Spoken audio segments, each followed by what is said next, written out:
અરવલ્લીમાં LPG gas cylinder માટે લાંબી line છે। ભિલોડામાં લોકોની ગેસ સિલિન્ડર માટે લાંબી કતાર છે। એજન્સીમાં જરૂરિયાત કરતાં ઓછા સિલિન્ડર આવક મુશ્કેલી છે। આવતા જ મુશ્કેલી પડી રહી છે। 3-4 દિવસ સુધી ધક્કા ખાધા બાદ પણ ગેસ ન મળતા જ લોકોને પરેશાનીનો સામનો હાલમાં કરવો પડી રહ્યો છે। લોકો લાઈનમાં છે, પ્રજા ત્રાહિમામ છે, પ્રજાને મુશ્કેલીનો સામનો કરવો પડી રહ્યો છે। આપ જોઈ રહ્યા છો પણ ભિલોડાની અંદર ગેસનો બોટલ નથી મળી રહી। હું સવારમાં લગભગ 9 વાગ્યાથી લાઇનમાં ઊભો છું ગેસના બાટલા માટે અને આપ જોઈ શકો છો ગેસના બાટલા માટેની કેટલી લાઈન છે ને કેટલી અછત છે।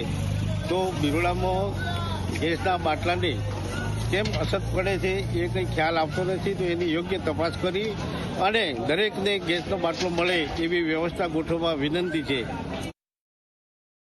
ત્યાં 3 દિવસથી ગેસનો બાટલો લેવા આવું છું, 3 દિવસથી પાછો જાઉં છું। સવારના 7 વાગ્યાના આજે ઊભો છું તડકામાં, ખાવા પીવા વગર, નાસ્તા કર્યા વગર, તોય કંઈ નંબર મળે નહીં। એક જ ગાડી આવેલી છે, બાટલા મળતા નથી। 3 દિવસથી ધક્કા ખાઉં છું ભિલોડા ગામમાં।